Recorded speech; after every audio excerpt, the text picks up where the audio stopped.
Have you ever stopped to ask yourself, why do I believe what I believe? Was your religion something you discovered, or simply something you inherited?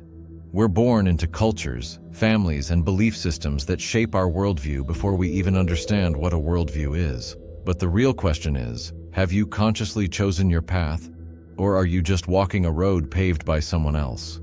Let's dive into a question that's as ancient as humanity itself. Is your religion truly yours, or is it just a hand-me-down?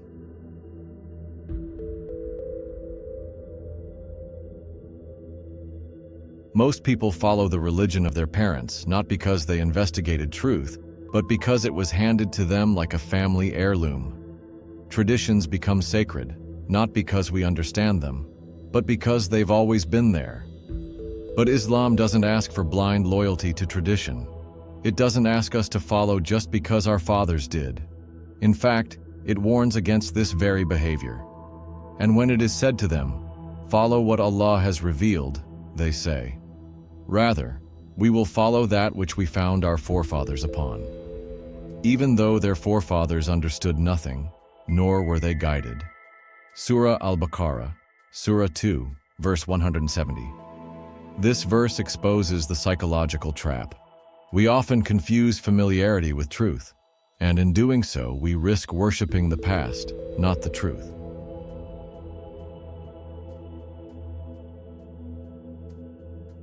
Unlike many belief systems that discourage doubt, Islam welcomes deep thought, sincere questioning, and intellectual exploration.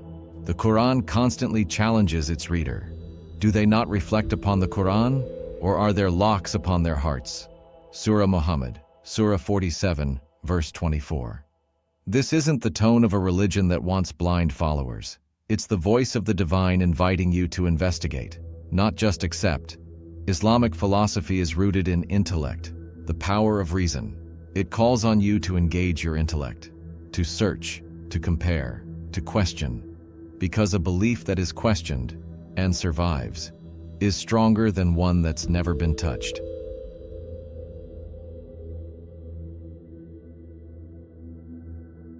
Imagine someone telling you they love a person, but only because their parents told them to. Would you call that real love, or inherited affection? Faith works the same way.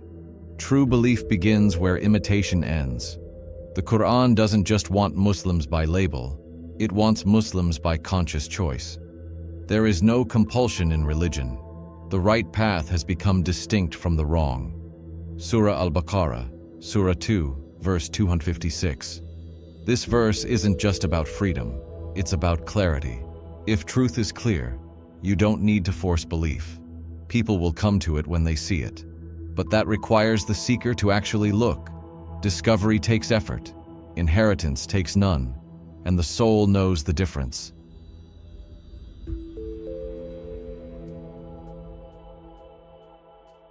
When religion becomes cultural, it becomes hollow. Prayers are performed, but hearts are absent. Rituals are preserved, but meaning is forgotten. The Qur'an warns about this robotic kind of religiosity. Woe to those who pray, but are heedless of their prayer. Surah Al-Ma'un, Surah 107, verse 4-5. You can go through the motions, but if your heart isn't in it, are you truly worshiping, or just repeating something you were told? Islam isn't meant to be a routine. It's meant to be a realization, a journey that begins in the mind and ends in the heart.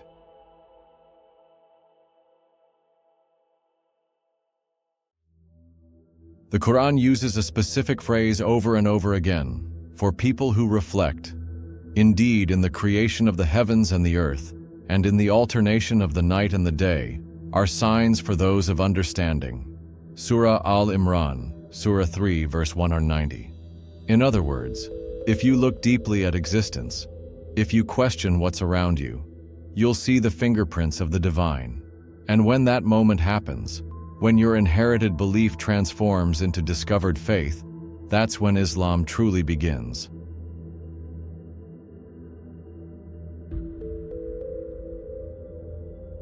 So ask yourself honestly, is your Islam just your family's Islam, or is it yours? Have you followed the path, or have you searched for it? Because Allah doesn't ask you to inherit truth. He asks you to recognize it, to verify it, and to choose it, with eyes wide open and heart fully present. The journey from inherited religion to discovered faith is the most important journey you'll ever take. And it doesn't require a passport or a plane ticket, just the courage to ask, what if everything I know needs to be re-examined? Your soul is not a copy, so why should your faith be? If this made you reflect, share it with someone who's also walking the path of discovery. And remember, truth isn't fragile. It can withstand any question you throw at it. Subscribe to Divine Paradox for more Islamic philosophy, deep reflection, and spiritual awakening.